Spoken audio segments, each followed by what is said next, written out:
Hi, my name is Pam Robinson. I'm the owner and director of the Institute of Healing Arts here in Linden, Utah, and I'm so excited to be here with you tonight. I have great passion for the message that I have to share, and the most exciting thing that I want to start with tonight is how I got involved in this beautiful work. It's a specific technique called the process that we use to help us to access pain or sorrow or belief systems about ourselves that aren't accurate and move those out of the way. Actually do some editing or deleting. And then the joy and the happiness and the healing that happens after we address those belief systems is remarkable.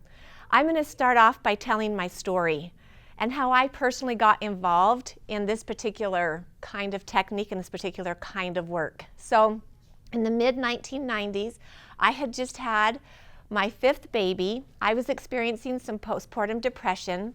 I wasn't a very happy camper, and no one in my home was very happy either because mom wasn't happy. My baby was about 8 months old. My mom kept calling me on the phone and saying, "Oh, you need to go and see this gentleman. I know he can help you. I know that he has something good for you." And you know how moms do this thing?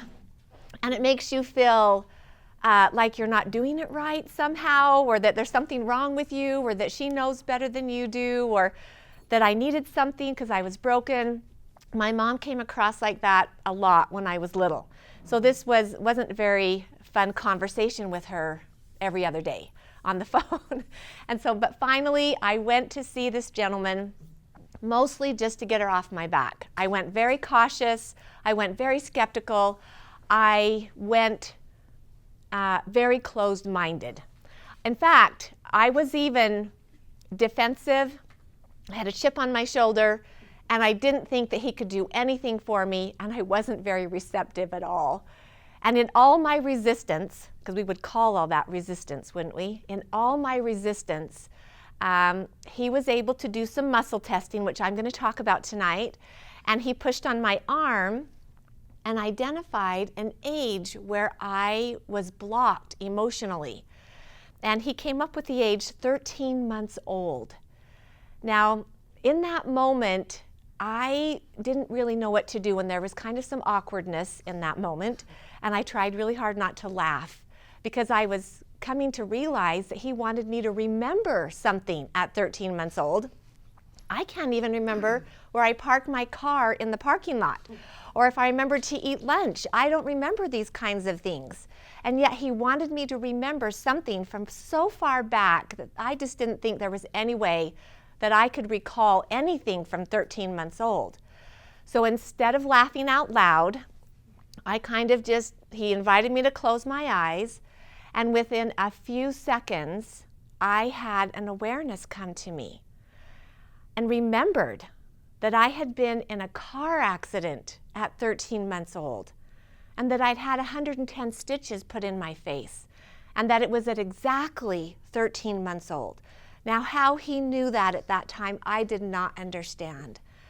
But I felt all of these emotions well up inside of me, and I had tears start to stream down my face because it brought back all those feelings from the accident that I had experienced.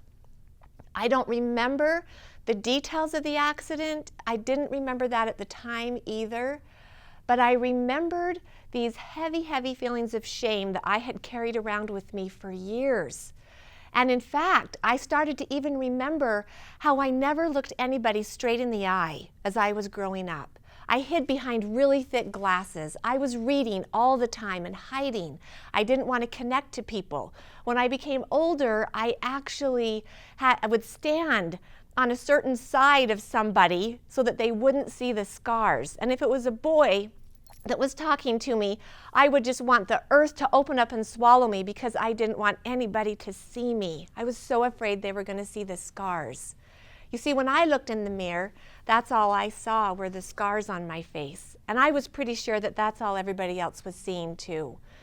And in my need to not have someone see my weakness and be vulnerable and see something that wasn't normal or something that was a problem. I had subconsciously adapted to behaviors that kept me from connecting to other people. And as we were talking, he started talking to me about what happened in that event. And he started asking me, well, who would the little baby be angry with or mad at? I said, I'm really mad at God. I don't know if we're supposed to be mad at God or if we even can be, but I am really mad at God that he didn't save that baby, that he didn't protect me and didn't keep me from having to experience that. And then he asked me if I could talk to God about this. And I wasn't even sure how to do that exactly, except that I just started talking to him from the 13-month-old perspective and expressed some of that anger and frustration. And then he invited me to move all the anger from my heart and put it into a shape and a color, which is called NLP, Neuro-Linguistic Programming. So I imagined all of that heavy anger coming out of me and going into a black triangle. I didn't know what to put it in, and it kind of didn't really matter. It just needed a shape and a color. It needed a container. You see, energy follows intent. And that anger had been there so long, it had become bitter, and it had become hardened. It hardened my heart, and I hadn't been able to trust anybody. And to move it felt like a release, and I didn't know it could move that simply, but it did. And then right underneath that was some more emotion. And he asked me, he said, well, what did the little baby decide about herself because she'd been in a car accident and had 110 stitches put in her face? I said, I believed that I was ugly. That I was repulsive, that people would not want to look upon me, that somehow I was a monster or something. And I remember him asking me, well, would you like to stop doing ugly? I said, I don't think we can stop doing ugly. I have scars on my face to show that I was in that accident. And he said, oh, we couldn't really change the outcome of what happened, but we surely could help the little girl in what she perceived about herself because of the accident. Well, goodness, that sounded good, but I didn't think that it would really be possible. I was, again, so skeptical and so resistant. And I thought about it for a minute. I thought, I'm pretty good at doing ugly. I'm almost a professional at it. I know how to hide. I know how to not do my hair. I would never be talking in front of a group of people. I know how to not dress. I would never be wearing a pink flower in public. I knew how to hide really, really well. And I was excited that, that I'd done pretty good to protect myself from what I thought was other people's judgment. But on the other hand, I was lonely. I love people. And because of the scars on my face, I never let any of that come out. Because I didn't think it was good enough, and because I didn't think I looked right, and that nobody would really want to accept it. And so I ended up having a choice to make just in that 5-second interval. Well, are you willing to let go of doing ugly? And I don't know if we can, but I really want to. I have so much love in my heart that I want to give. And in that one moment in time, with a little bit of willingness, I decided to let go of that story. I decided to let go of that belief system. And I imagined it coming out of me and going into a black rectangle. And everything in that whole process was black that day. And in all of my hopelessness and skeptical resistance, I really didn't think that he could really do anything in an hour and a half. But I have to tell you that my life changed on that day. And that's why I'm committed to this work, because after that feeling left, my heart felt lighter, and it opened up enough space for me to feel something different. I promise I hadn't felt this feeling for so long. I couldn't even remember ever feeling it. And in spite of all of this, I ended up seeing a little space inside of me and an awareness or an aha. And I discovered the truth that day about the little baby Do you know that you can be in a car accident, have 110 stitches in your face, and still be beautiful? And she just didn't know that. She didn't know that the doctors, after 4 hours of surgery and over 100 stitches, they could put her face back together. She didn't know that after time, the scars would become so small that no one would really even be able to see them. And she didn't know that that her physical self healed beautifully, but that it was her heart that hadn't healed yet, and that her heart still had capacity to heal. I want you to know that my life changed that day. I walked out of there feeling beautiful. And do you know what it feels like to hold on to that feeling of feeling beautiful no matter what your face looks like? And for some of you, it might not look like that I was really that ugly, but to me, that's what it felt like on the inside. You know, society tells us, oh, go get your nails done, you'll feel better. Oh, buy a new dress, you'll feel better. And what we don't know is that how we feel about ourselves on the inside is really the only thing that matters. It's really our own opinion that matters, not everybody else's. But claiming that day set me free. I felt liberated. And I'm the one that chose that belief system about that experience. So I was the only one that had power to re-choose. And because we go to the age of origination, that's what gives us the power to re-choose out of our past experiences and to find and to discover the truth about our worth and value, rather than holding on to old beliefs and belief systems that aren't true about us. At that point, I started to work with this gentleman, and I studied with him for 3 years.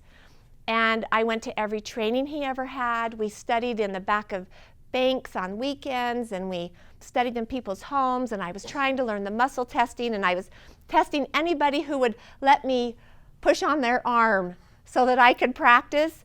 And I wanted that same feeling for myself, but I wanted it for my family. I wanted it for my children. And I wanted it for my children's children. And I wanted it for others. And so after about 3 years, I had people asking me and saying, oh, will you teach us how to do this? And you know what I said? I said, oh, no, I couldn't do that. No, I can't do that. I could never teach in front of a group of people. I could never really come up with curriculum and identify how to tell somebody how to do this. I was just way too shy. But I need you to know that after about a year, I had more people keep asking me. And so I decided, okay, we'll do this thing. So I developed and wrote about 6 months worth of curriculum. We met once a week in a leaky old building that leaked when it rained, and we had buckets in different places. And we were like practicing the muscle testing, and we were practicing the process. And after about 6 months, I said, okay, we're done. And then they said, oh, no, we're not done. We need more information. So then I developed another 6 months worth of curriculum, and we finished the program, and we had a graduation to celebrate their personal growth and development. It was phenomenal to watch those people change. It was phenomenal for them to walk in feeling a certain way about themselves and then walk out feeling different and looking different and even acting different and attracting different in their lives. And it was phenomenal to watch that. And so now, starting in the year 2000, we started the school, Institute of Healing Arts.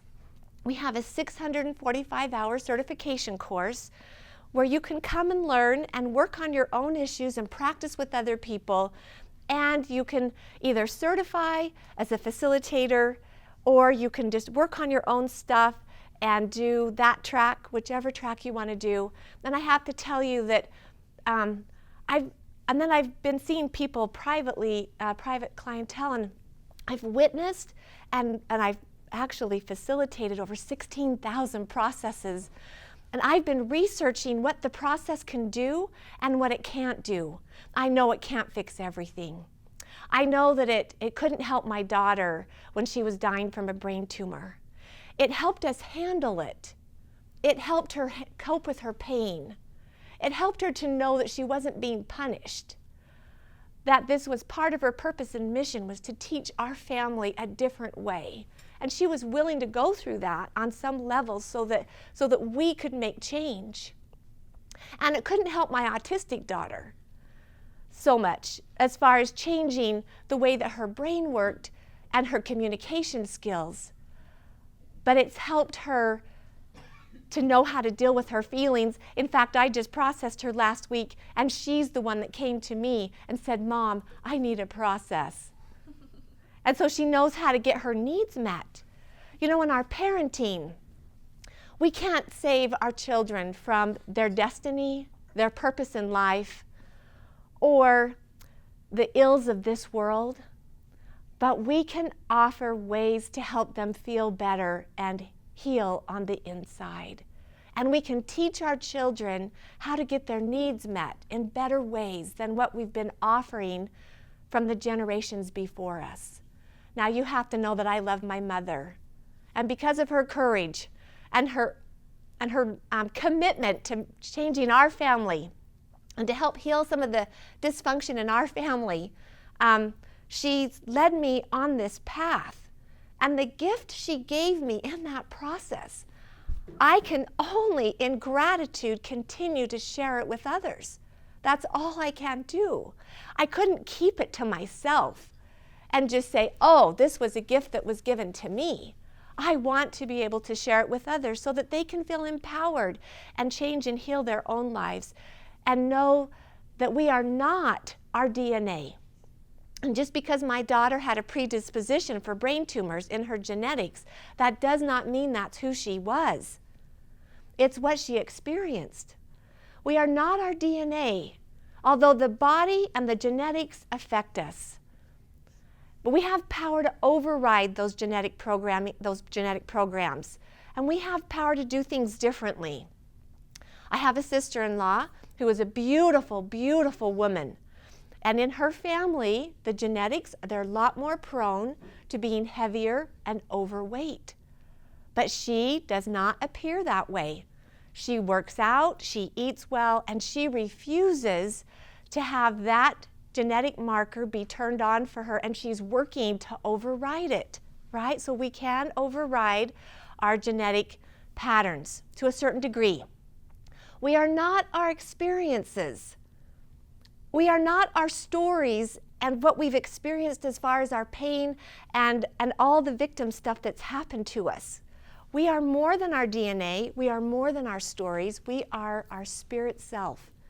And the human spirit has capacity to overcome so much adversity, to overcome even the most traumatic things. The human heart has power to heal, to forgive, to let go, and to give love again. And we do have capacity to do that. And when we access that power, we have capacity to even not only alter the past, but change the future. You see, I went in and rewrote some programs. And the outcome, and where I am now, I've moved into my future self, and I am not the same person as I was before. And I've become new. I've become different, more whole. So there are 3 things that I've learned with the process. And the very first thing is that the process has power to change behavior. The process also has power to change your health or your physiology. And it also has power to change relationships. I'm going to share just 3 brief personal accounts as to what I started to observe after I started to process. Within the first 24 hours, I noticed a change. I'm going to tell you what happened. So before I got processed, I had a swearing problem. I hate to admit this, it's embarrassing. I had my 2 favorite words. I didn't really learn how to swear until I had children. I learned these swear words from my mother, and my mother had 8 children. Now, when I was growing up, she would use these same 2 words to try to motivate us, get us to hurry faster, or to get things done, right? And I would happen to fall into the same trap after I started having my own children, and I had to get them on the bus in the morning. And if the baby hadn't slept and I was frazzled and my hair was crazy, I wouldn't really want to drive them to school in my pajamas with bed hair. And so it was important to make sure that they caught the bus on time. Well, surely almost every morning, I just couldn't get through a morning without swearing. Now, the funniest thing is that I don't think swearing helped us get on the bus any faster. I don't think it really helped. But somehow this was a pattern. I had tried to not swear. I was trying to white knuckle it, and hold my tongue or bite my tongue or something, but it would still happen.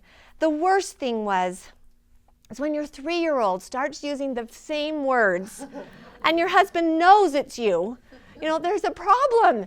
But I have to tell you that I got processed on a Wednesday, and the next morning, sure enough, the baby hadn't slept very well. I'd been up half the night. I was exhausted. I could feel this pressure building inside of me. The bus was surely going to be coming, and I didn't want to miss the bus. And I went to swear, and no swear words came out. Now, I didn't really know what had happened exactly, but I knew that somehow I had more power over my mouth than I had yesterday. And the only thing that had changed was the process. I later found out in a training that when you work on anger towards God, it can diminish your need for swearing. And that if you have a lot of anger towards God, you might be more prone to swear. And so something got changed inside of me. So it had power to change behavior.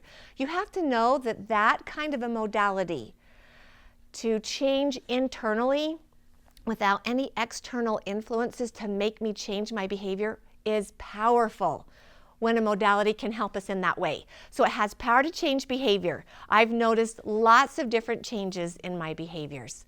I can actually look people in the eye. I can talk and share. I'm again, a new person, right? A lot of behaviors have changed for me. The second thing that the process has power to do is it has power to help your body to heal and to feel better.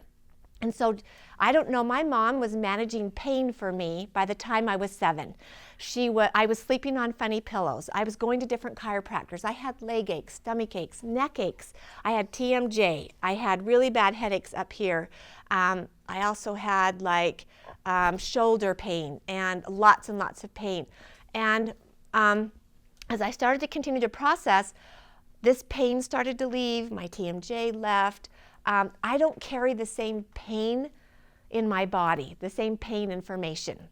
And I'm very, very happy to tell you that I feel better now as an older person than I did when I was younger.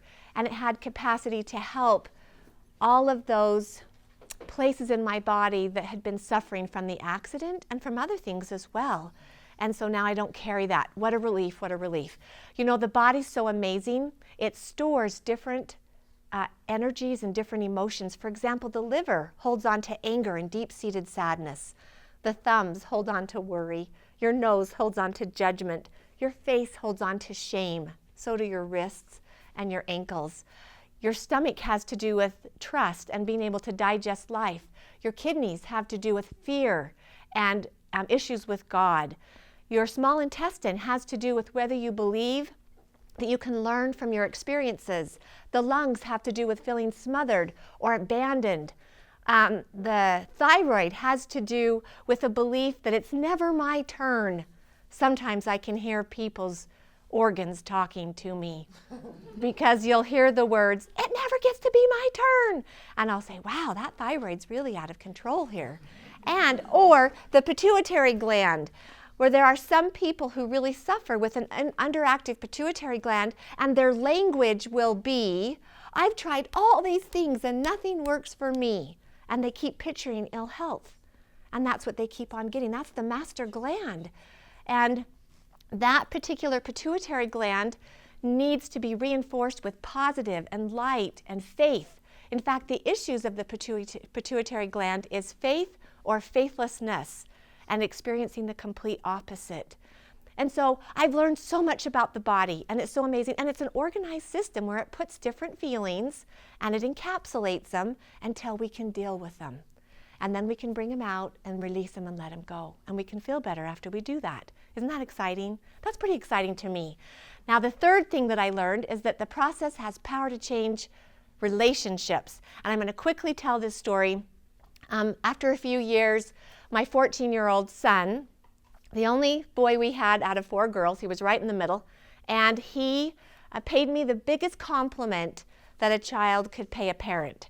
So you have to know that I was one of those children that vowed that I would never be like my mother, right? I mean, in this way, with all the anger and how those generational patterns were. I mean, I had promised that I would never be like that, but I was turning into my mother.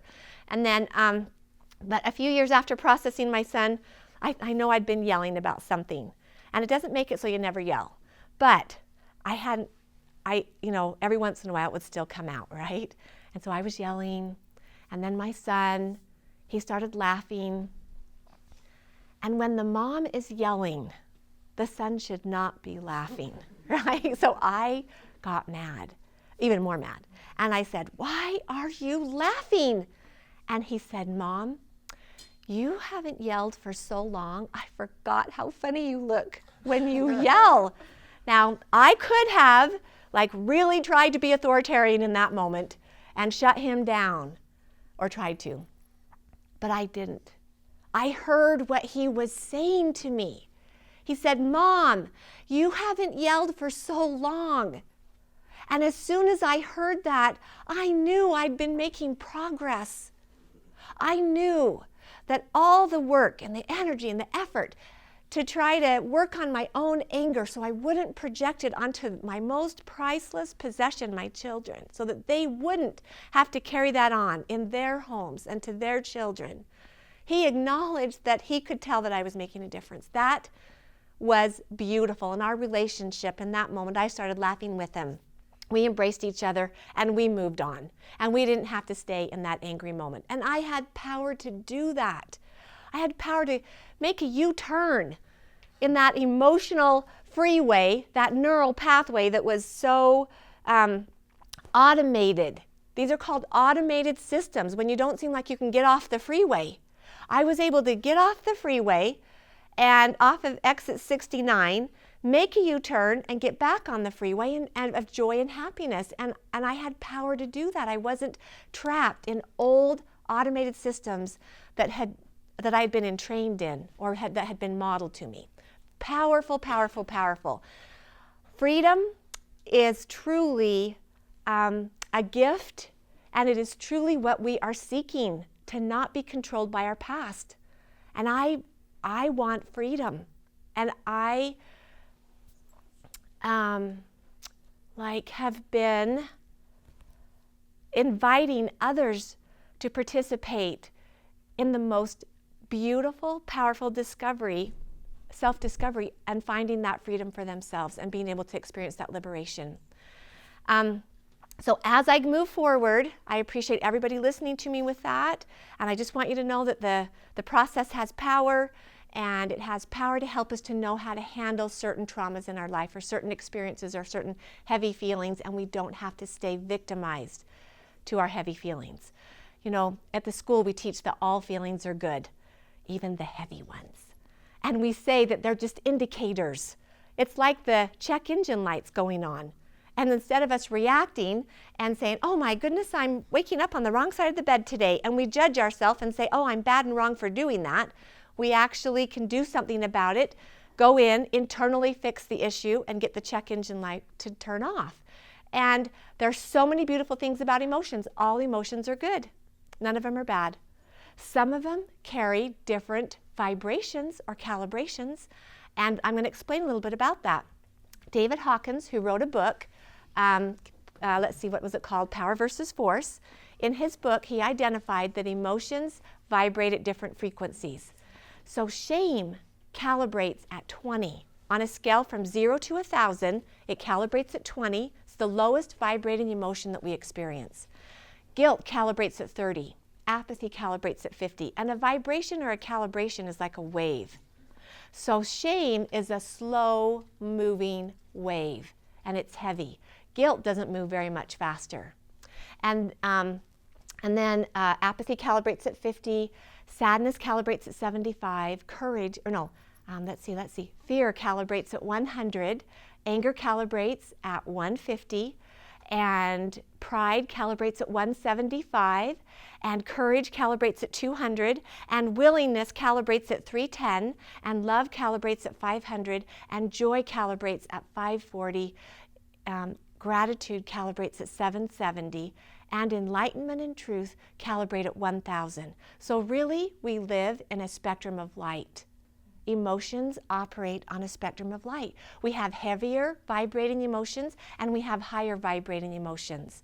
And my husband, he's a rep for a lighting design company, and he works with engineers and they design lighting, and he does it for commercial buildings and residential buildings, and he says that he's in the lighting business. But really, I'm in the lighting business. Because a lot of people will walk in heavy, heavy emotions. And as that releases, their vibrations and their countenance, which I'm going to show in a minute, starts to change. And they become free from the heaviness that they're burdened with. And so and when we get into the heavy feelings, they're basically indicators. They're just telling us that we need to do something good with our heavy feelings so that we can return to our natural state, which is love, joy, and light. Isn't that amazing? Isn't that such a simpler way to look at feelings? And they don't have to be that complicated, and they don't have to be something that we feel trapped with or feel victimized by. Now, I have to tell you this other story really quick, and then we're going to do a little demonstration with muscle testing. So in 2007, I had a gentleman by the name of Dylan Inouye, and he came to the school, and he did about a week's worth of interviews with me for hours and hours and hours, trying to see if he could bring what we do here to BYU. And while we were here, in one of our discussions, he said, "Hey, BYU just invented a machine. And guess what you do? You actually put your hand on a hand plate, and it measures the vibration or the calibration of your emotions." And I wondered if it was the same scale as David Hawkins. Now, David Hawkins did all of his research with muscle testing. He did it all intuitively. And with BYU, in the invention of their machine, they were using technology, but I wanted to just see if it was the same scale that I had heard about with David Hawkins. So I did some muscle testing. I had 999 possibilities of being wrong. But when I tested the number that he got from that machine using David Hawkins' scale, it happened to be the very same number. Isn't that kind of cool? And the reason why I'm telling you that is because technology and intuition can both be accurate. And in fact, when we use both, we're coming from a whole brain approach. That means that we're using our mind and our heart, our male and our female, both parts of us to come up with truth. And we're working to use and access all the power that we have inside of us. We really just only use a small portion of brain power that we have. Now, with David Hawkins and that particular experience, just so that you know, we use muscle testing, and I want to show you how it works because I want to show you how accurate it can be. So I need a volunteer, someone that would be willing to come up. Okay, come right up here and let me push on your arm. And what's your name? Elsa. Elsa. Oh, that's a cute name. Thanks. And you're cute. Oh, okay. All right, so Elsa, now who invited you tonight? Denise, kiddo. Oh, Denise. Okay. All right, well, we're glad you're here. Okay. And then, are you right-handed or left-handed? I'm right-handed. Okay, so I'm going to use your non-dominant arm. Okay. And I'm going to have you turn and face the audience there. It's a very nice audience, by the way. And then we're going to have you push up, and don't let me push down on your arm, okay? Okay. And see, she's not wearing a name tag, and I forgot her name already. So tell me one more time. Elsa. It's Elsa. My fault. Elsa, like Frozen. I don't want it to. I'm sorry That's about okay, that. I'm used to it. Okay. But that will help me make an association, so I'm sorry. Okay. All right, so Elsa, and then I want to show that the body is a conduit of truth. So I'm going to have you say, "My name is Elsa." My name is Elsa. And that holds really strong. I can't get it down. And then we're going to say, "My name is Brenda." My name is Brenda. And we're kind of losing a little bit of energy. Have you ever been muscle tested before? One time. One other time. Let's do it again. My name is Elsa. My name is Elsa. Nope. Oh, let's try it one more time. My name is Elsa. My name is Elsa. There's our strong test. I was actually thinking Elizabeth. I was trying to come up with a different name. And energy follows intent, so I needed to make sure that I was listening and paying attention. Let's let your arm rest first one more time. Okay, let's do it again. All right, let's have you say, my name is Elsa. My name is Elsa. There you go. My name is Elizabeth. My name is Elizabeth. There you go. And we can see that she's kind of losing energy. Let's let your arm come down. We know with the polygraph test, you can strap electrodes onto your wrist and show a loss of energy on a graph paper when you make a statement that's not true. The body in that one moment in time loses a little bit of energy and cannot maintain a strong arm or cannot maintain a strong test on that polygraph test. So the body's a conduit of truth. The body is electrical. We're 80 to 90% water. And because of that, we produce electricity, or we're electrical. We have valves that open and close. Our heart is electrical. The neural synapses in the brain are electrical and firing randomly billions and billions of times throughout our life. And because of that, we also produce, let your arm rest again, because I'm holding it up while I'm talking. We also produce light. So because we're electrical, we produce an electromagnetic field and light. And it's called an aura, and everybody has one. And would you like to see Elsa's aura? Yes. Okay. All right, so I'm going to use this arm. Okay.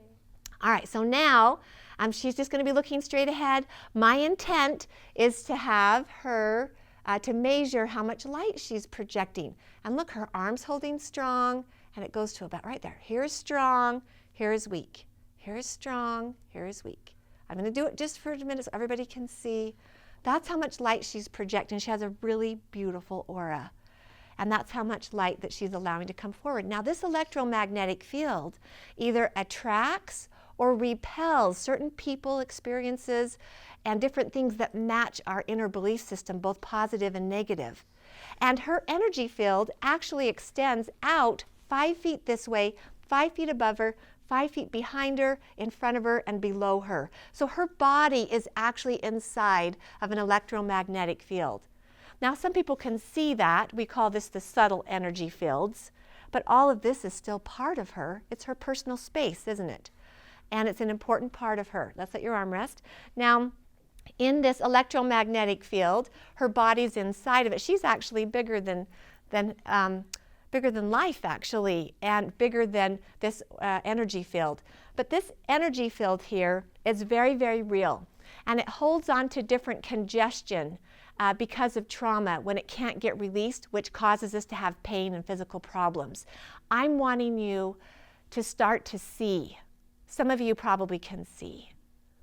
I want you to start opening your eyes to see that there is more than just this physical body, and that we are more than our bodies. And that this spiritual technology is being affected by electromagnetic field pollution, all of the digital technology that we have, and weakening our fields, and leaving us more open to and susceptible to disease or illness or to poor choices. And we think that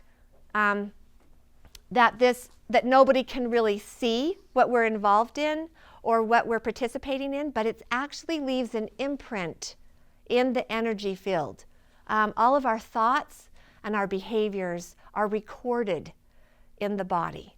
And it's important for us to make good choices and to bring good and wholesome and healthy into our lives and feed the body and our spirit that way. Now, we're going to bring you this way. And we're going to ask for like 4 or 5 more volunteers. I need quite a few, actually. And I want to show you what else the body can do. Like, this is just the beginning. So come right up here. I need some more people. Okay, come right up here. Good. And it's Dash. All right? Come up, come up. Thank you, thank you. We need some help. Let's come this way just a little bit more and make room. Oh, this is exciting. All right, now I'm going to go through everybody's names to make sure that I'm remembering everybody's names. Elsa, Dash, Esther, Tina, Susie. Amantha. I'm sorry. Amantha, all right. Sarah, Denise, and Carol. Amantha. Okay, got it. And Elsa. Okay, I'm trying to remember. All right, now, here we go. And this is the cool part, you guys. So I'm going to have Elsa hold Dash's hand. Okay, all right. Okay, they're going to hold hands. And then I'm going to do some muscle testing, and let's kind of see what happens. So we'll have your arm just come out straight like this. I'm going to have you say, my name is Elsa. My name is Elsa.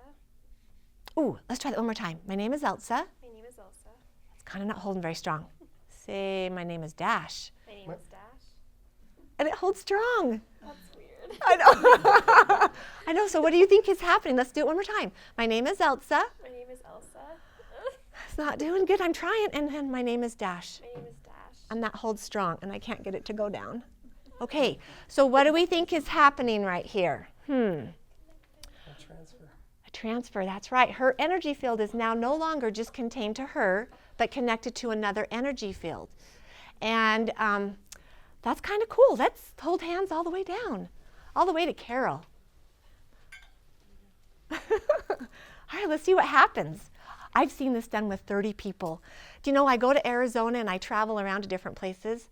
They've never heard of the electric fence game, you know, where you could actually hold on to an electric fence and the last person would get zapped.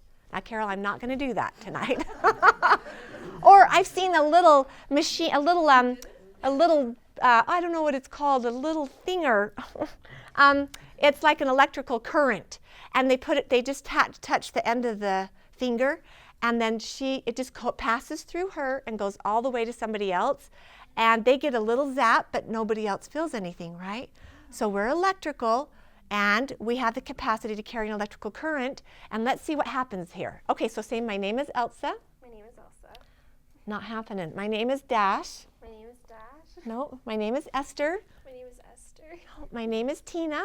My name is Tina. No, my name is Susie. My name is Susie. My name is Amantha. My name is Amantha. Is that right? Okay. My name is Sarah. My name is Sarah. My name is Denise. My name is Denise. My name is Carol. My name is Carol. And that's holding strong. Okay. Now, sorry about your shoulder. That's okay. Now, Carol, I have a 10 priority system on my hand, and it can actually identify maybe the top 2 priorities that you might need just to support your body, either nutritionally, physically, emotionally. Would you be open to that? Denise is saying, yes, go for it, go for it. So if you're okay with that, because with muscle testing, we don't want to cross boundaries or use it to control somebody or predict the future or win the lottery. It's used to gather information. It's a gift. It's an art. And it's used in wholesome ways. It actually can't even be used in other ways. Is that okay? All right. Okay. So now you're going to say, my name is Elsa. My name is Elsa. Nope. My name is Carol. My name is Carol. There you go. And we're going to do structural, exercise, rest, nutrition, cleanse, emotional, Bach flowers, electrical chakras, reactive, spiritual. So it's saying it's weak in that area, if it goes weak on that. I forgot to tell you. Now, it doesn't mean that Carol's not spiritual. It means that Carol's spirit needs some nurturing and some healing. So it would include like inspirational music, inspirational reading, prayer, meditation, fasting, a walk in nature, or a letter to God. Anything like that to maybe help boost something. Okay, that's something to think about. And I'm sure you're very spiritual, so it's not questioning your spirituality, it's saying it needs something, okay? And then let's do a second priority, structural exercise. So are you on a regular exercise program? Right now for a knee. For a knee. And are you doing physical therapy? Mm-hmm. You are. And did you do your physical therapy today? Mm-mm. Mm-mm. So the body's saying, don't forget the physical therapy, okay? Isn't that funny? I don't even know all this about you, but anyway, it's just saying remember the exercise. Okay, so let's drop hands. Now, we can gather information through muscle testing, and sometimes I use this. It's called surrogate testing. I use it if I'm working with a small baby who's having issues, who's up at night or has a lot of colic, and the mom and the baby can't really muscle test, and I'm having to test the mom to get the answers and the information. Or someone who's sick or ill, and we could use surrogate testing, right? And then there's another way that we use surrogate testing, and I want you to think about this for a minute. I want Elsa to think about being Carol. She's just over there. And these guys are not going to hold hands. They're not going to hold hands, and we're going to see if she can connect to Carol. All right, so we're going to have you say, just thinking about Carol, say, my name is Elsa. My name is Elsa. Nope, my name is Carol. My name is Carol. That comes in strong. And then we're going to do a 10 priority. So let's do structural, exercise, rest, nutrition, cleanse, emotional, Bach flowers, electrical, chakras, reactive, spiritual. Was that the first one? And then, okay, and then we're going to do structural, exercise. And that went weak. So those are the 2 areas you need support with. Let's have you come back to Elsa. Okay. Say, my name is Elsa. My name is Elsa. Very good, very good. So what do we think is happening with all this? How are we able to do that? And what does it mean?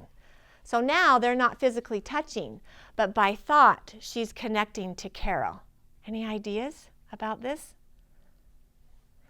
So from my perspective, this ether out here transfers or carries waves, satellite waves, X-ray waves, TV waves, cell phone waves. We use this technology all the time. Her cell phone just dialed Carol's cell phone wireless. In fact, it's wireless. We communicate in a wireless way, and we can connect to people that way. And I think that's phenomenal.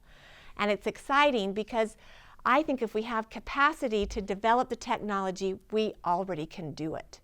Our bodies already have capacity for it. We're just bringing it to your conscious attention. Let's give these ladies and gentlemen a big round of applause. Thank you, thank you, thank you. Okay, and I am going to show you just a couple of other simple examples about how you're using this anyway, all the time. You know when we were little and we walked into the house and we kind of had to check and see which way the emotional barometer was going, which mood mom was going to be in that day or dad. And even if they were kind of fighting and they weren't really saying anything to anybody, we could surely tell that something wasn't right. And how did we tell? They didn't say anything.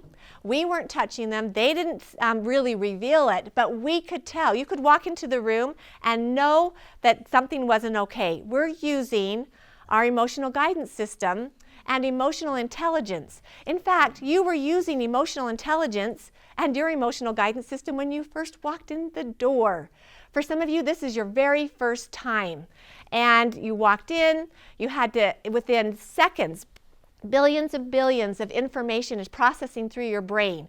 You're checking temperature, you're checking color schemes, you're checking the layout of the floor. You're wondering if your person that you invited or that invited you is here. You're trying to figure out where to register. You're also, with all that information, deciding whether you're going to sit in the back, in the middle, or in the front. And you're also, based on that information, making decisions about whether you're going to be open-minded, closed-minded, skeptical, or even willing to hear what we have to say here, right? Because those decisions were immediate decisions that you were making. You were using this all the time, emotional intelligence.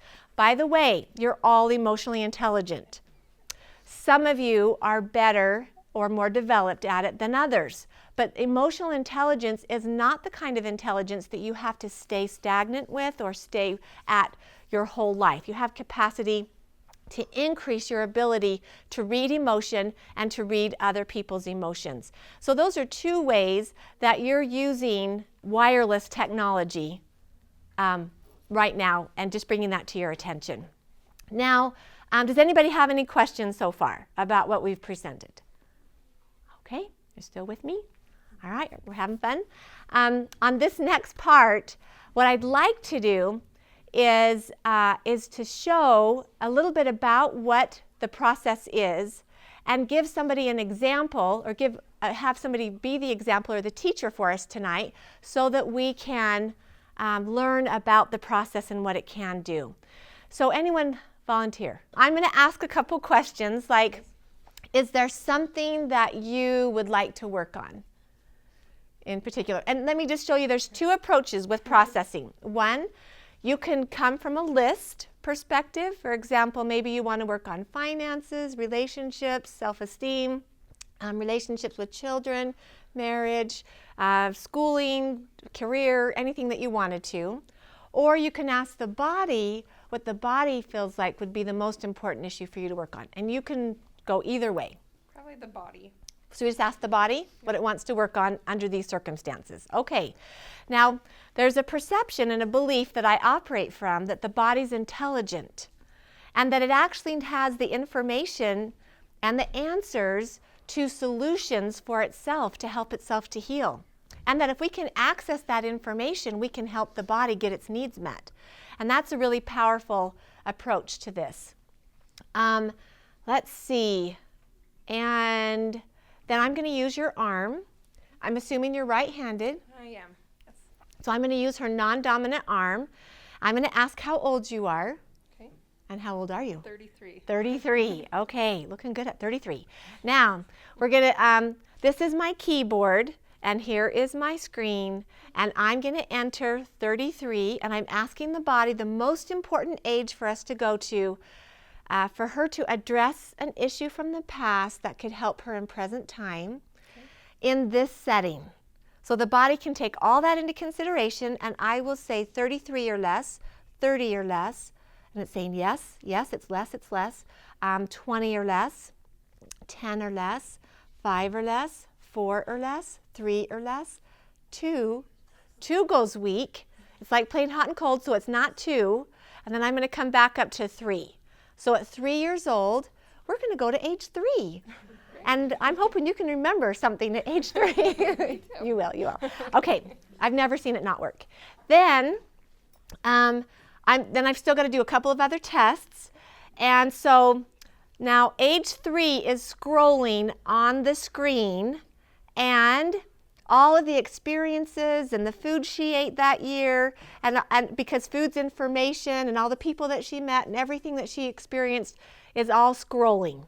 And then a window just opened, and I have 13 emotion points that I also have to check. So you're going to look straight ahead.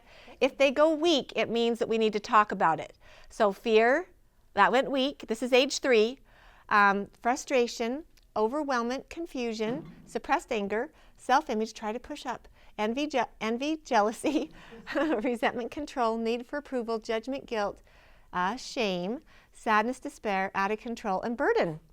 She was really trying to push up, and they're kind of going weak, aren't they? Okay, you're going to let your arm rest for a sec. You're doing really good. And then we're going to test one more thing.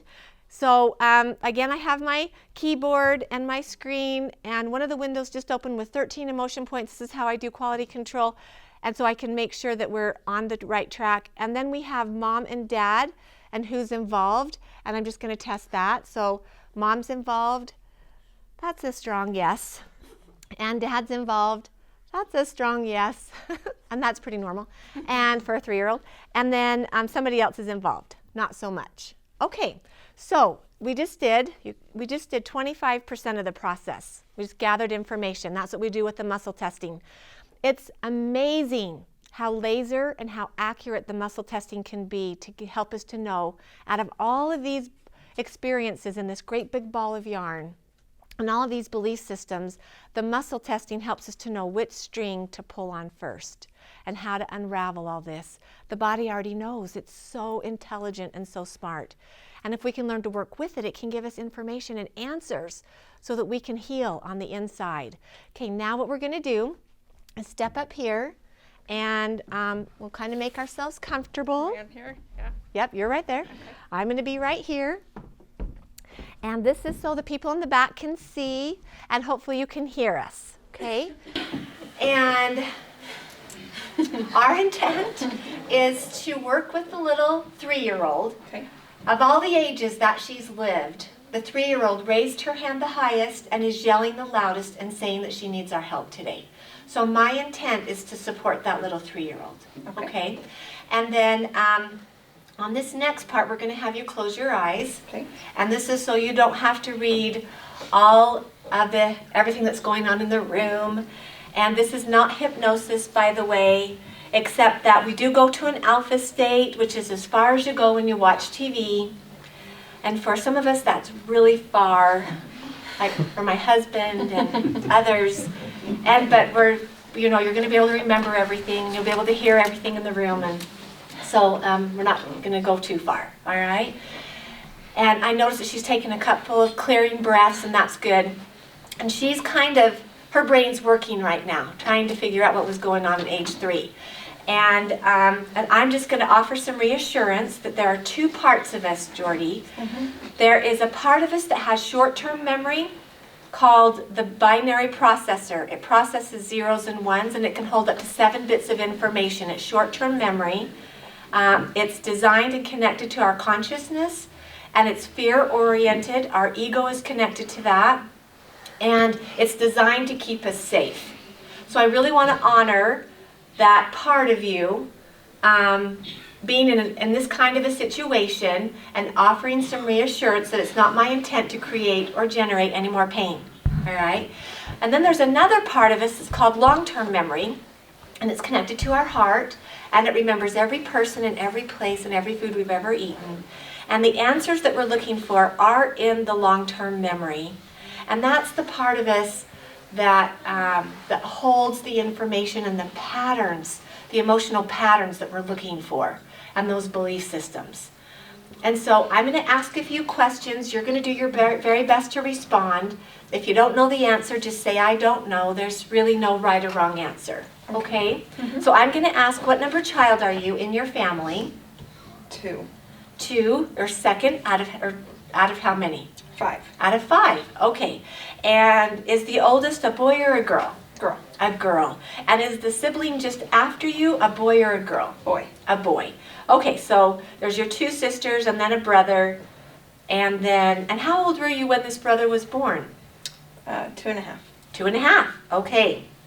And that's kind of significant because it's one of the first times that we experience a major change in the family when a sibling is born. In fact, the top 3 things that we process in a process, or the most common themes, are moves, births, and deaths. And so here we might be working on a new arrival of a sibling, a brother even. And what's his name? Nathan. Nathan. Okay. And I just do have a question. How do you and Nathan usually get along, or how has that relationship been throughout the years? Good. Okay, wonderful. And then another thing I'm going to ask is, would there have been any other major changes at 3? Not that I know of. Any moves? Nope. Okay. So, and again, were there anything that you can remember that might have been stressful for you during that time? Maybe just contention in the home. Contention in the home. Okay. So let's ask this question. And you're going to just think about a little 3-year-old responding to this, and you're doing great. So if there's contention in the home, how does the 3-year-old feel about that? Upset. Upset. And where would the contention be coming from? Probably mom and dad. Mom and dad. And would there be some contention or fighting between mom and dad around that time? Probably. Probably. Yes. Okay. And then the contention, can you as a 3-year-old try to describe to me what would be happening? Would it be more quiet contention or aggression, loud? Loud and aggressive. Loud and aggressive. Okay. And would it happen fairly often or once in a while? Often. Often. And this little 3-year-old, I'm wondering, these upset feelings, what other kinds of feelings come when mom and dad are fighting or aggressive? Fear. Fear. And what would the fear be about? Uncertainty. Uncertainty. Would it ever get physical? Would they? I think so. You think so? Okay. And does the 3-year-old know why they were fighting or what they were fighting about? No. What would she think is the reason that mom and dad are fighting? In her little mind, in her heart. Because of her. Oh, we have a little 3-year-old that is experiencing contention in the home and mom and dad are fighting, and she perceives, because she doesn't know why they're fighting, that it must be about her. That's sad, in fact. But that's what children do. Children believe in their little tiny perspective of the world that what's going on around them that's heavy or hard or difficult is because of them. They perceive that it's their fault. And this little 3-year-old, how would she feel about herself if she perceived that she might be the cause of mom and dad's fighting and contention? She didn't like herself. Oh, she wouldn't like herself. Oh, goodness. And so then, if she doesn't like herself, then how does she treat herself? Not good. Not good. What would be some thoughts that maybe you've grown up with throughout the years about not liking self? What would be some of those internal thoughts?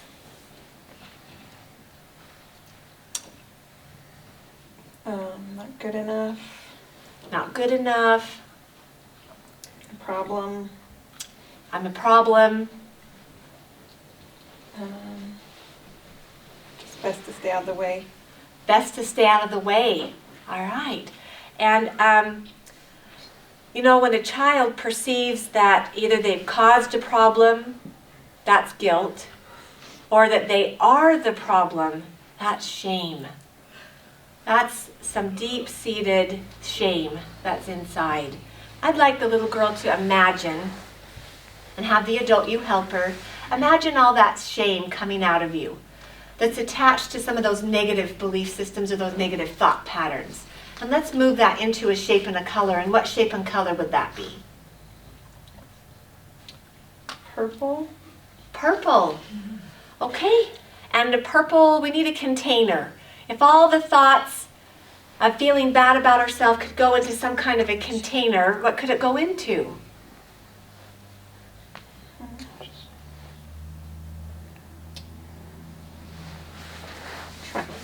A triangle. Very good. Purple has to do with mom and dad, authority figures. Triangles let me know that it's really intense emotion. And some of that anger between mom and dad, the little girl didn't know what to do with it. She internalized it and directed it towards herself. That's hard. This little 3-year-old, I'm wondering if all the fear could come out as well. And if the fear could go into a shape and a color, what shape and color would that be? Black and a square. Black and a square, good for you. And then any other residual anger towards self. Let's move all that out of the way. And what shape and color would that go into? Blue. Blue, very good. And a blue something, whatever that is. Like a cloud.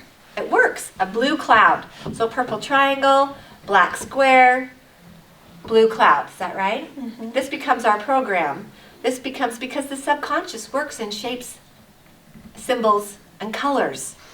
And we can help move that into this language so that you don't have to carry that with you anymore.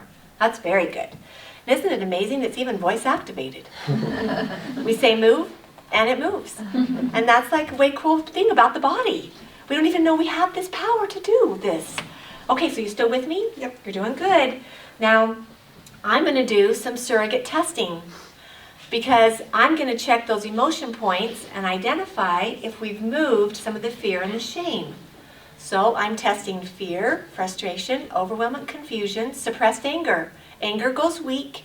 My next question is going to be, if the little 3-year-old had any anger, what would she have anger about, and who would she be mad at? Just angry at the situation and herself. Angry at the situation, angry at herself. Did she have any power to get mom and dad to stop fighting? No.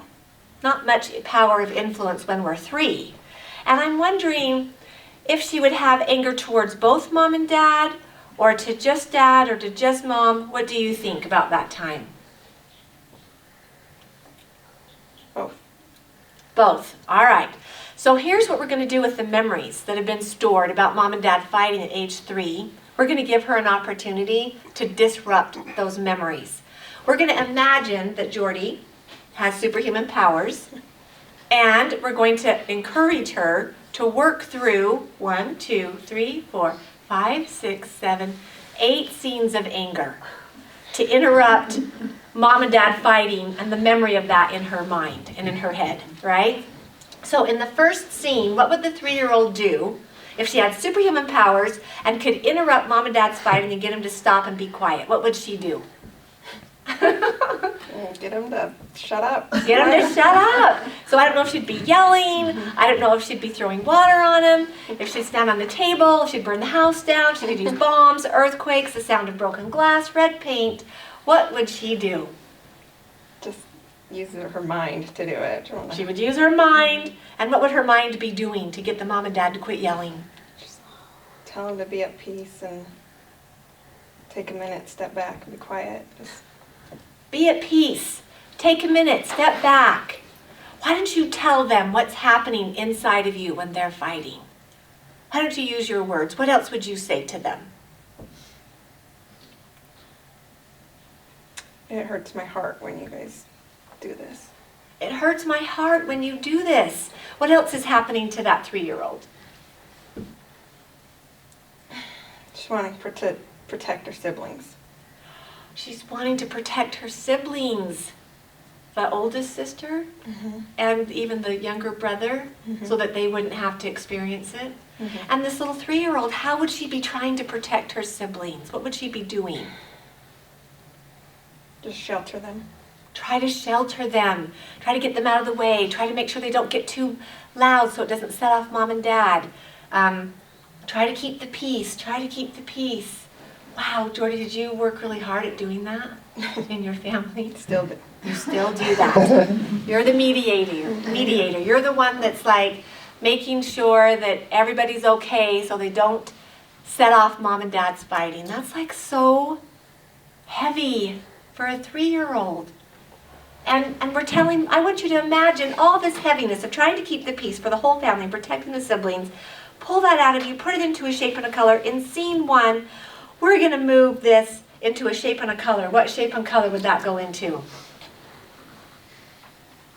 It's like a gray whirlwind cloud that I can kind of feel. Still. Okay, a gray rolling cloud? Like just Circling like a tornado. A tornado. Okay, so imagine that coming out of you. Whew, it's pretty big. It could go past the ceiling, down, past the building, past this room, and even into the ground, because we have a virtual reality right here that can make it be as big as it needs to be. And what color is it? It's dark. It's dark gray. Very good. There's scene 1. She's pulling out all of this heavy burden, showing mom and dad how heavy it is, and using her mind to say, be at peace and take a breath, right? And don't be at each other so much. Then we're going to go to scene number 2. And what would she do in scene number 2 to get mom and dad to be quiet? The 8 scenes tell us that there's that much intensity there. So we're just going to work with her to get through all 8 scenes. In the second scene, what would she do? I just start screaming at them. She's screaming, and yelling. And what is she saying?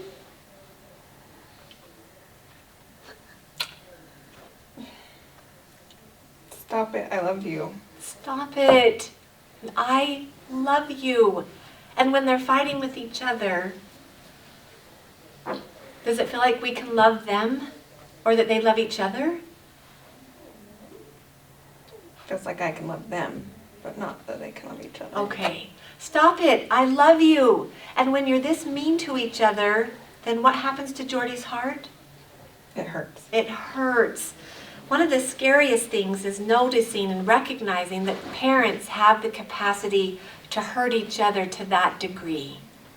And then knowing that they could actually turn that anger and that rage onto me at any time. And so it starts to weaken their trust in both the mom and the dad, in themselves and in their world. It's a really difficult thing. So in scene number 2, you're yelling and saying, stop it, and I love you. In scene number 3, what would you do? You're getting creative. You're doing really good. Slam a door. Oh, she's a door slammer.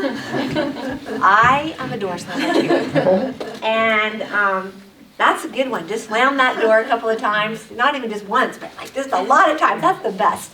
Anyway, so she's just going to let that anger out. And she's slamming the door. And then in scene number 4, what would she do? Probably throw something. Okay, she's going to start throwing things. And what is she going to throw?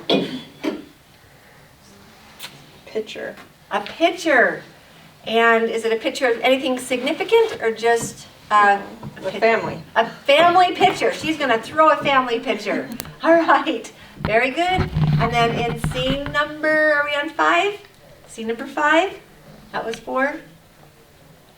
What would she do in scene number 5? Run away. Okay. Now, I'm pretty sure that Jordy did the very best she could to run away from all that contention. But in this one moment in time, we're going to kind of not run away.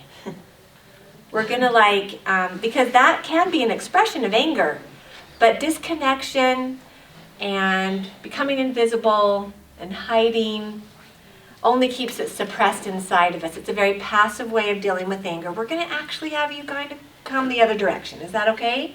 Mm-hmm. And scene number 5, in all your creativity, what else would she do? And she has superhuman power. She doesn't have to stay just 3. I know I'm asking you to do hard things. No, it's fine. Peacemakers don't like anger. This is really the thing. So she doesn't want to be as bad as Mom and Dad were by being angry. She's worked to become better than that, right? I would blow fire out my mouth. I love that. She would blow fire and everything would be incinerated. Would that be okay? All right, so letting all that out, that's from the liver. And that is actually a good cleanser, and fire and heating things up and having it move from the body is very, very helpful. So she's blowing fire everywhere. Wow, that's a feisty 3-year-old. That's good though. And then scene number 6, because we're going to go to 8. Scene number 6. Get really big and stomp on it all. Okay, she's getting bigger and bigger and bigger, and she's going to stomp on all of it, right? Now, in her mind, she is minimizing the intensity of the hurt from Mom and Dad yelling at each other and the fighting. And she's moving her own anger out of the way as well. And so I love that you're stomping around and just kind of getting the rest of that out of the body. And then scene number 7, what would she do in scene number 7? Blow it all away. Blow it all away. Maybe a big wind would come, or she would blow it away. She would blow it away. It would disintegrate into air, and it would just be gone. All right? And then scene number 8.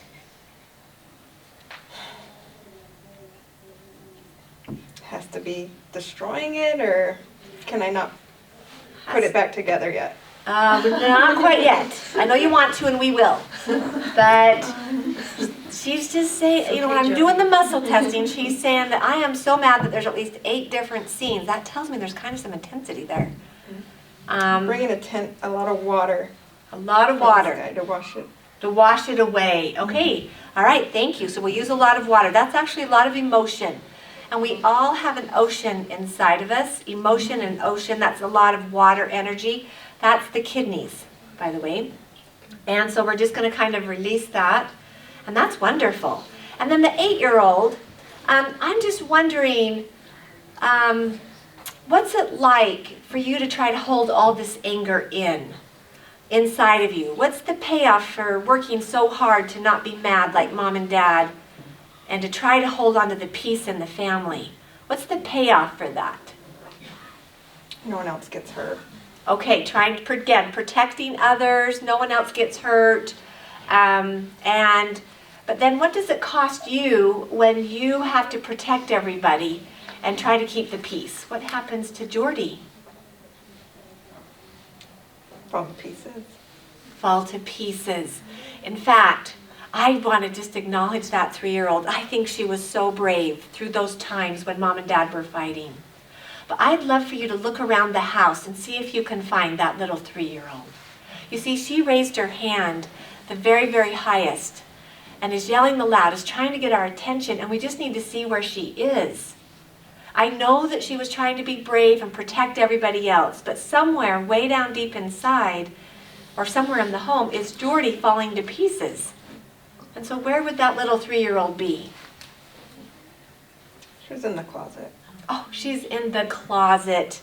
That's where I would go if Mom and Dad were fighting. What does she look like when you look at her in the closet? Scared. She looks scared. And what's she the most scared of? What's she afraid of? And you're going to let this emotion come forward. Losing her family. She's afraid of losing her family because all this fighting could mean what? Divorce. Divorce. Even when we're 3, we may not fully understand what divorce is, but we know that Mom and Dad might not be able to continue under these circumstances. In fact, are parents still together? No. No.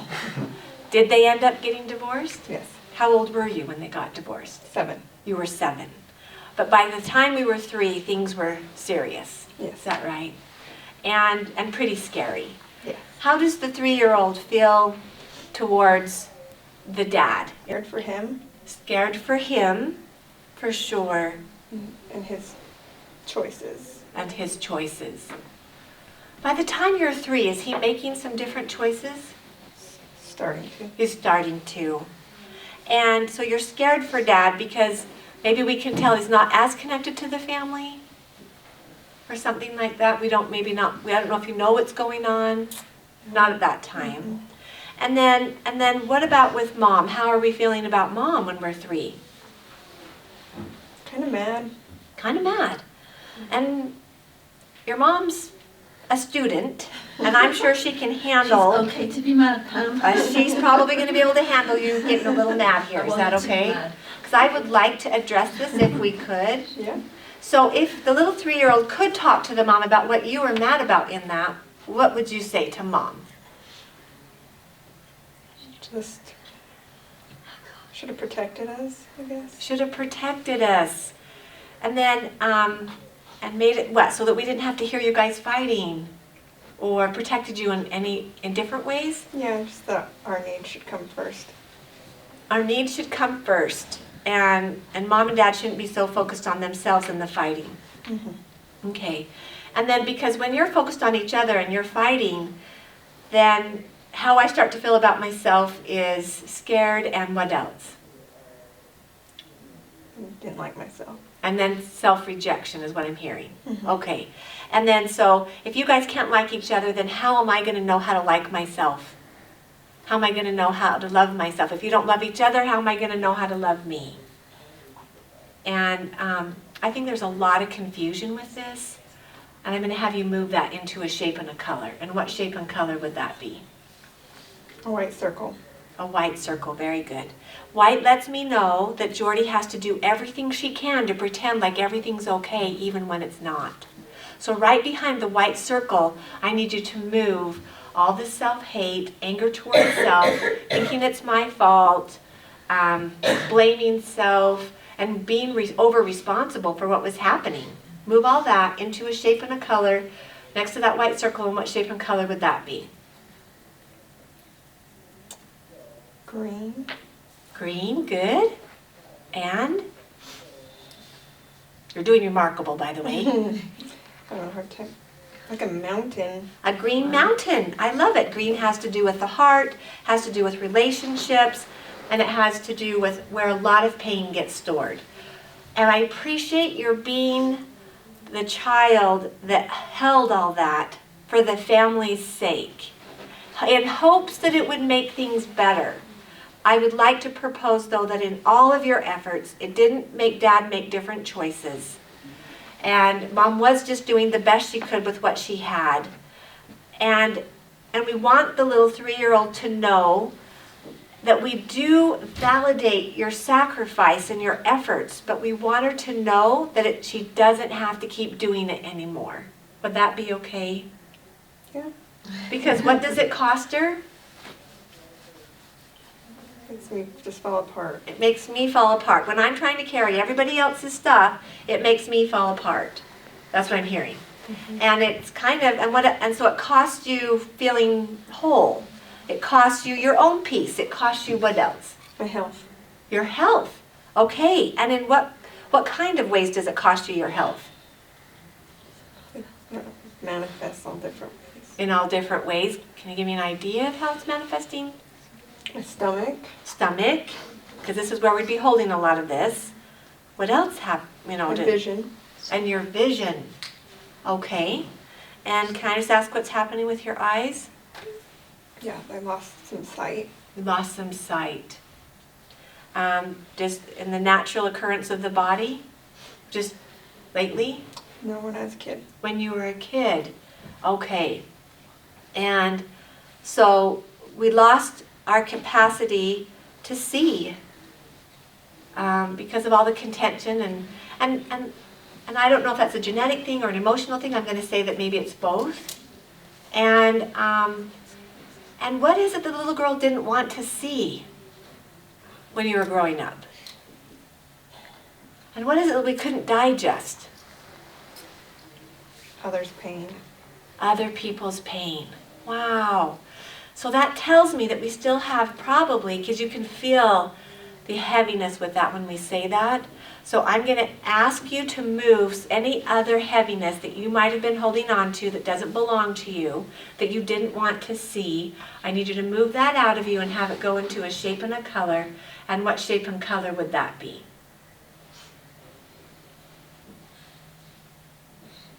It's like a gray, silvery sword. A gray, silvery sword. Good. Can you pull out a lot of gray, silvery swords? A lot of them, because a lot of people's pain.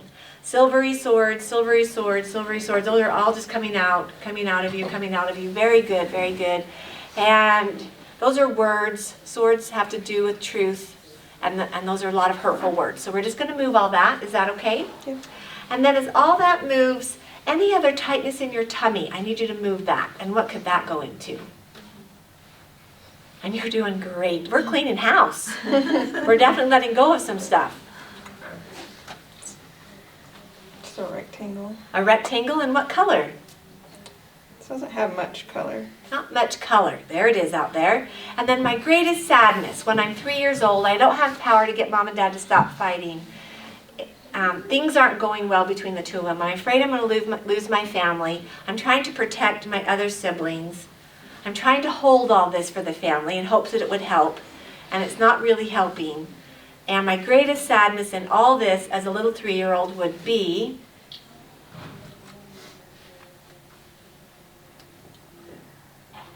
Just not being together. not being together. Not having maybe the unity or the love in the home. Very good. And remember, she was in the closet. Mm-hmm. And how did she look? Scared. Scared. Okay. Now I want the adult you to take the little girl kind of by the hand and move. Just allow all the sadness and the hurt about the lack of unity and love in the home and all that contention and the spirit of contention, and have that go into a shape and a color. That deep, deep woundedness and sadness. And what shape and color would that go into? Black. Black. Very good. Black is good. Black, we're getting that, moving that, we're moving it. And what's it going to go into? It's black something. It's a heart. A black heart. There we go. There we go. And then if the little girl could just vomit up everything else that she couldn't hold on to. And if it could go into a bucket or a swimming pool, what would it go into?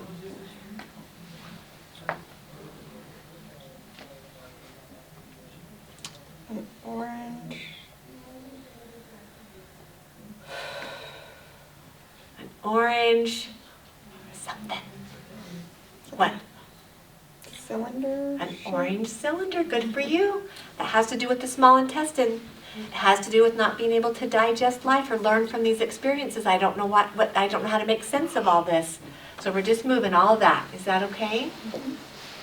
And then a little bit more sadness. And I think this is dad's sadness and mom's sadness. I think we need to move that. And what shape and color would that be? It's a white teardrop. A white teardrop. There you go. There you go. And then the little girl, what is it that she wanted the very most that wasn't happening? Love.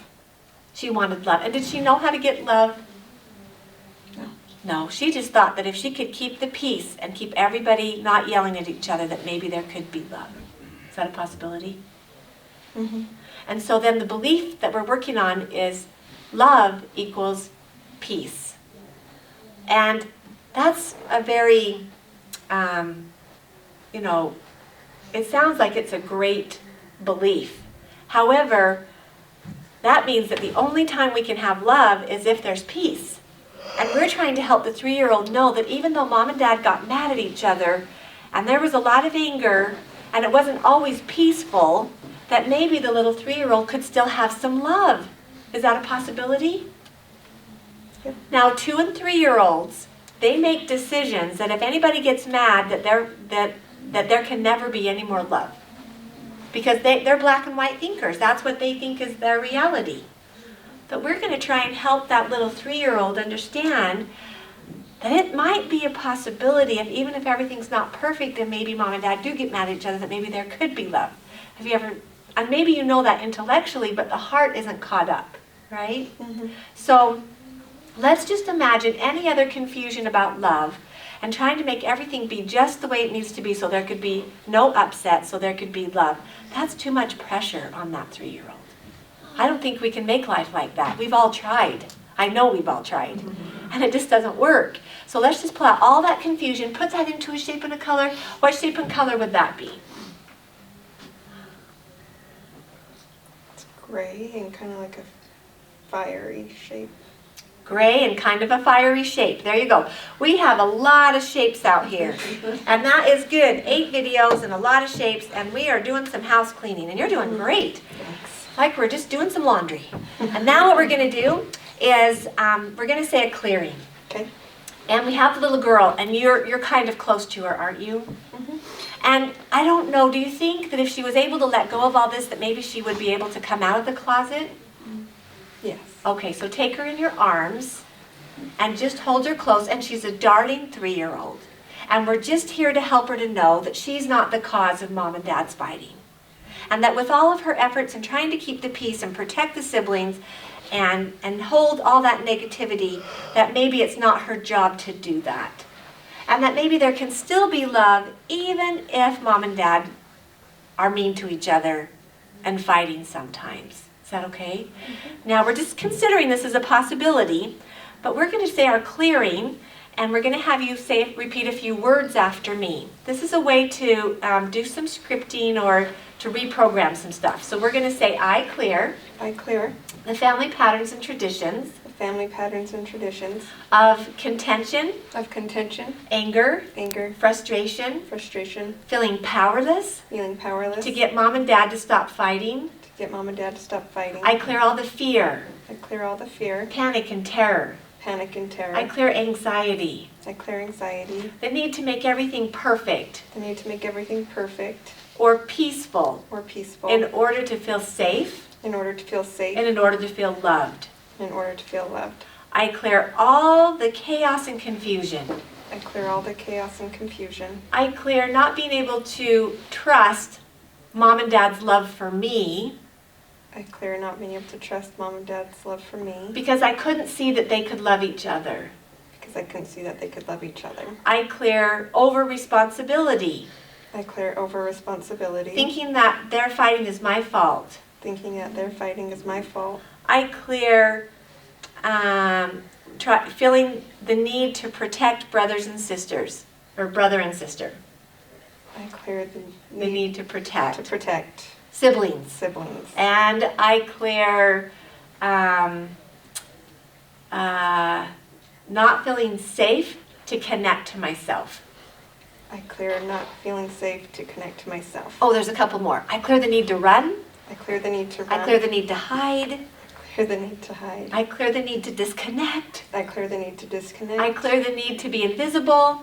I clear the need to be invisible in hopes that it would keep me safe, in hopes that it'll keep me safe, and not realizing that it keeps me from the very thing I want, and not realizing and not realizing that it keeps me from the very thing I want, that it keeps me from the very thing I want, which is love. which is love. I cast all this to the sun I cast all this to the sun to be repolarized to be repolarized into positive energy, into positive energy. and I replace it with And I replace it with a willingness to see the truth. a willingness to see the truth. Mom and Dad's fighting wasn't my fault. Mom and Dad's fighting wasn't my fault. I'm a good daughter I'm a good daughter and a good sister. and a good sister. I'm wanted. I'm wanted. I belong. I belong. That I'm worthy of safety. I'm worthy of safety, Even if Mom and Dad couldn't reflect that back to me very well. even if Mom and Dad couldn't reflect that back to me very well. I replace it with feeling calm inside I replace it with feeling calm inside and being able to access peace inside of me, and being able to access peace inside of me, knowing that Mom and Dad are in charge of their own issues knowing that Mom and Dad are in charge of their own issues, and I can't fix them, and I can't fix I them. can't carry them, I can't carry them, and it's not my fault. and it's not my fault. I'm worthy of joy. I'm worthy of joy. I'm worthy of play. I'm worthy of play. Life doesn't have to feel so scary. Life doesn't have to feel so scary. There's enough joy and love for me. There's enough joy and love for me. And I have capacity to see love and peace I have capacity to see love and peace in spite of other people's negativity. in spite of other people's negativity.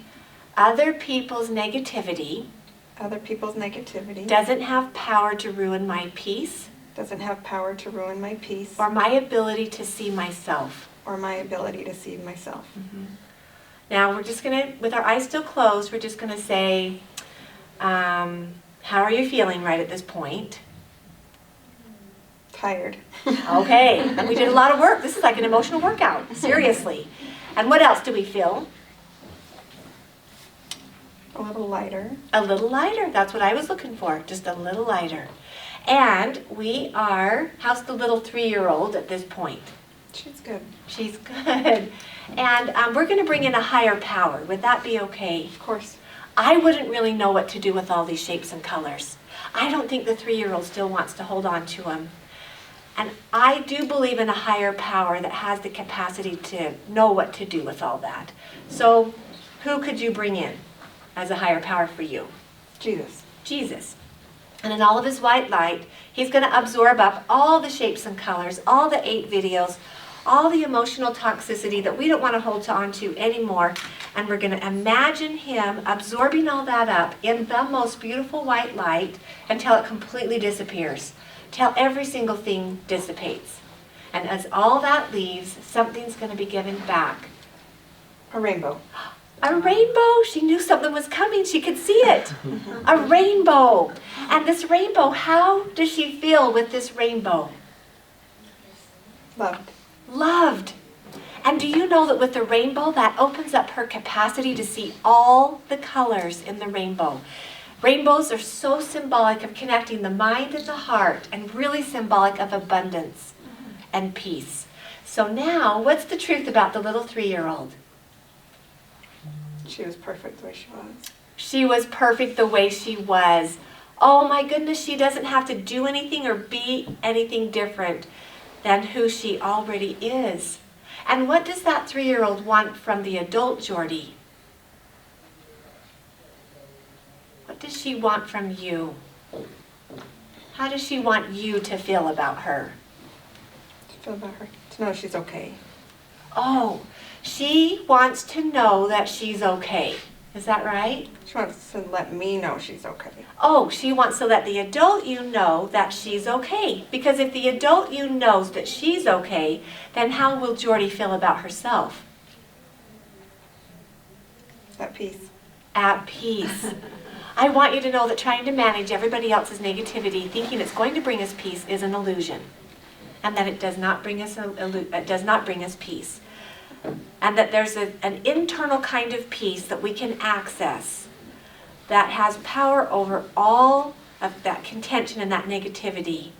And even though she couldn't access it at 3, I know that that's getting stronger and stronger inside of you because it's part of who you are. And we're just accessing that now and helping her to find it in a bigger way. Is that okay? Yep. And does the 3-year-old, how does she want you to treat her? With love. With love. Oh, please, please be kind to the 3-year-old. In your thoughts, in your actions, and in your deeds. Because she really wasn't the problem. Right? Mom and Dad had to figure all that out for themselves, right? Mm-hmm. And so can you take that little 3-year-old in your arms and hold her close? And she has that rainbow, and she's so beautiful, and she's just fine the way she is. And you know, in the presence of Jesus, we are actually going to have the mom and the dad in their white light form take accountability for their contention, for their fighting, for their discord, for their disharmony. And which one would need to speak first, and what would need to be spoken? My dad would say he was sorry. Dad would say, I'm sorry, and what else? This is from his white light form. This is as if he were right here taking accountability. Now, I don't know if he ever has or if he ever will take accountability. But in this one moment in time, the 3-year-old Jordy deserves to have Dad take accountability for your heart to heal and for you to be able to progress and move forward. And so what would the dad need to say in order for Jordy's heart to heal? He wouldn't have wanted his actions to have hurt me. Okay. He would say, I wouldn't have wanted my actions to hurt you. I'm sorry. And what else would he say? That he loved me and that I was a light for him at that time. Okay. That he loves you, that you are a light to him. And was it Jordy's fault? No. No. And if Dad needed to take accountability for anything else, what would it be? Just causing pain. Okay. I'm sorry for causing pain. Is that okay? Yeah. All right. And then what would the mom need to say in her white light self? For the contention, the fighting, not knowing how to protect herself or her children. Just that. I'm sorry I didn't protect you more.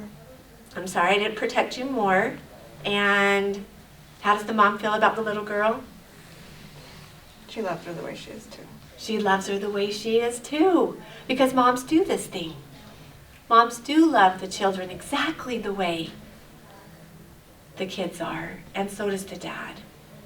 They may not always be able to be perfect at expressing that kind of love, but they do know how to love like that. Now, this little 3-year-old, with mom and dad taking accountability in the presence of Jesus, and her being able to come out of the closet and knowing that she's okay just the way she is, how's she feeling? She's feeling good. She's feeling good. I'm so happy about that. And she has her rainbow.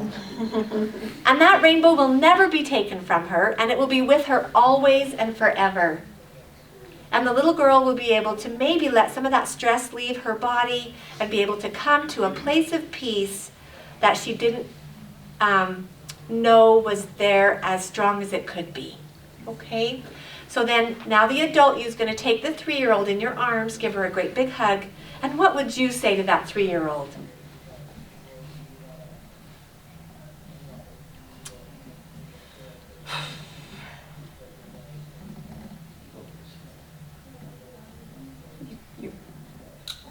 You're great just the way you are, and you held it together for everyone, and they all feel loved from you, even when no one else had it. Okay. Now I want your heart to finish opening. There's a transference of love.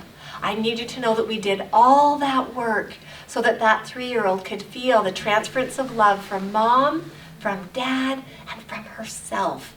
And you could see the emotion right there. Now I know she's being brave and holding it back. Mm-hmm. And that's okay because she might feel like she's in an awkward situation. But I felt some of that love go into her heart.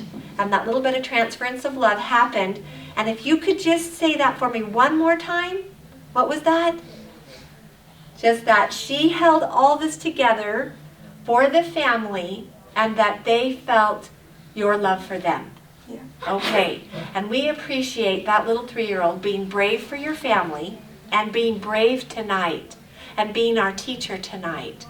And we appreciate her courage, and she's rather bold actually, and actually has a lot of courage to be here in this setting and helping us to know how she was feeling and working through some of those feelings and coming to a place of love. So take her in your arms, put white light around the two of you and become one.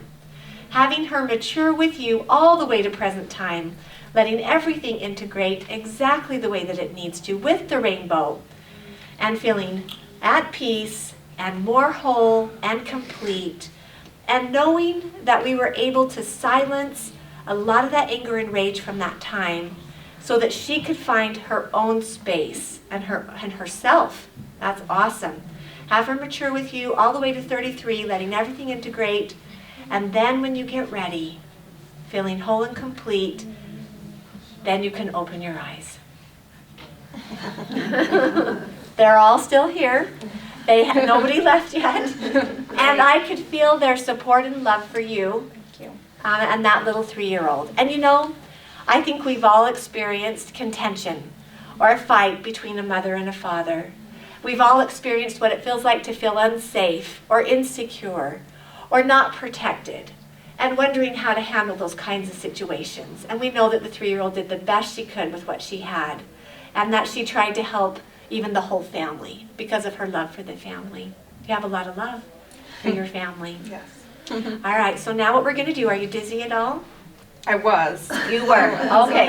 All right. How are you feeling right now?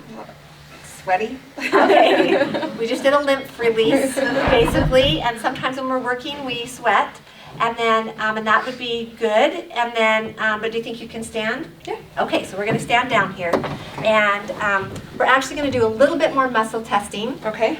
All right. And now we know we're 33, but I'm going to make a few affirmations, and have her make those statements as well, just to confirm that her arm's holding strong with these beliefs. So we're going to have you say, I feel my mom and dad's love for me. I feel my mom's and dad's love for me. In spite of the contention between the two of them. In spite of the contention between the two of them. That holds strong. I am good. I am good. I am good enough. I am good enough. It's safe for me to show up. It's safe for me to show up. And I let mom and dad take responsibility for their life. Let you take responsibility for your life and dad take his. Very good. And I only take responsibility for mine. And I only take responsibility for mine. Very good. And I'm worthy of peace. I'm worthy of peace. And I can feel peace even if others are in a contentious place. I can feel peace even if others are in contentious place. Very good. That holds strong. All right. Let's give her a big round of applause. Okay.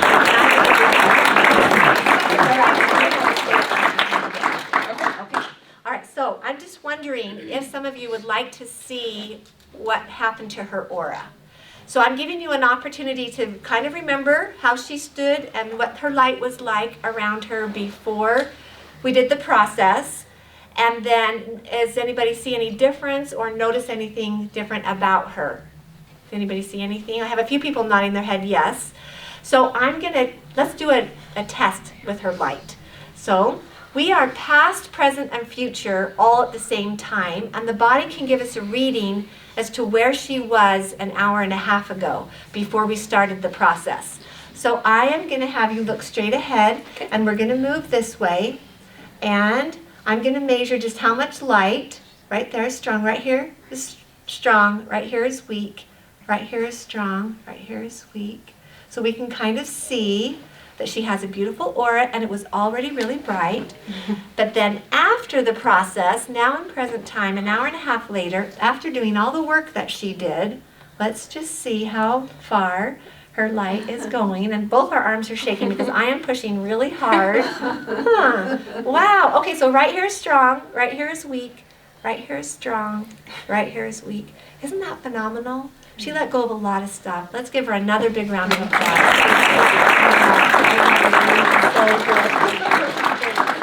All right, she did just phenomenal. I know she didn't know what she was getting into. And she was very brave. I want you to see that We have the capacity to recycle old energy and actually help energize ourselves. When we let go of stuff, the body has to use so much energy to hold on to all that memory. You know, when you defragment the computer because it's been running slow and sluggish and it doesn't have very much memory and it can't contain anymore and no more input can come in and it's not working and it has a virus, well, sometimes we need to defragment our memory banks and let go of what's no longer needed and be able to become renewed, even healed, even rejuvenated, or a place of wholeness. And I know that when I was working on my accident and I was working on the 13-month-old, my behavior changed.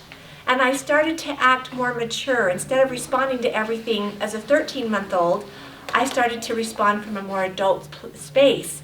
And now Jordy will be able to respond not from a 3-year-old who's afraid of fighting and contention, but from an adult place and more whole. I want to thank you for being with us tonight, for being open-minded, for being willing to explore emotional issues and some of the things that we work so hard to not talk about, but being able to bring that forward in an emotionally honest way and allow us to all be processed. Because I also want to just let you know that at the Institute of Healing Arts, there are several ways that you can engage in your own personal healing. One, you can do some of your own personal work with a student that's ready to graduate, that's a clinic student in their 4th quarter for only $25. We keep the price really low so that we can help serve the community and those who need assistance with their personal issues. You can also engage with a facilitator that's graduated, that's they charge more, between $50 and $100. They're more experienced, and you can also get a session that way. I want to encourage you to do your work.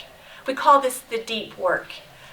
We call it an important sacred work, where we are connecting in sacred space to offer healing. And then also there are some books that you can read and participate with. My first book was called The Bright Red Bow, and it's available here at Institute of Healing Arts. The second book is called Emotional Liberty. It's full of case studies. The first book, The Bright Red Bow, is my story. It has all the steps of the process in it. It has meanings of the colors, and it gives you a good background for the process. And then Emotional Liberty has to do with case studies and other people's experiences and how the process has been able to help them. I also have a book called Emotional Superpowers, which we just wrote and finished for children. And we're really super excited about it. And I'm going to bring some of the books forward. Why don't we do that really quick? And then and we'll just show you what they look like. Because I want to show you the Emotional Superpowers book. You know, children, part of the reason why I'm doing this work is because not only do I want freedom and healing, but I also want my children to have that opportunity and my children's children. So I am doing this work for the future, for those that are coming after us. And really, we have a responsibility. We have an opportunity in this generation to make change, to be change agents in our homes, so that those that come after us will not have to carry the same burdens and dysfunctional patterns that are holding us back from being able to progress. So this is the Bright Red Bow, and I'm actually going to offer this in a drawing. And then this is Emotional Superpowers. And the imagery in this book is phenomenal. And so when we talk about working with children and being able to help them know what to do with their feelings, it's such a powerful way for us to open discussions for little children. This little boy right here is learning how to drive his emotional car. And he's learning how to drive his anger and making it so that he can slow down, put on the brakes, understand how to use the power that anger brings with it, and use it in healthy ways and not take it out on other people. I'm going to just share one last little thing. This little boy, his name is Valdine, and he suffers from dwarfism, and he is probably this tall. And he suffers in physical pain all day long, and he's bullied at school because he's different. But we have a whole story and journal activities for children so that he can come to know that what he thinks about himself can shield him from other people's hurtful, negative opinions in the way that they treat him, so that he can hold his head up and know that he's good enough and that he's lovable, and that opinion matters the very, very most. So we love the work that we've been doing with emotional superpowers. And then this book is Emotional Liberty. So I just want you to know that we have resources and tools for those of you that would like to come to the school and do the year-long program and engage that way, or do personal private sessions, or start with reading. Start somewhere. You deserve to have freedom and to have that same feeling of liberation from being released from automated thought systems and belief systems that are no longer working. Thank you so much for joining us tonight, and thank you for really supporting Jordy. We appreciate her willingness to do this. Let's give her another big round of applause.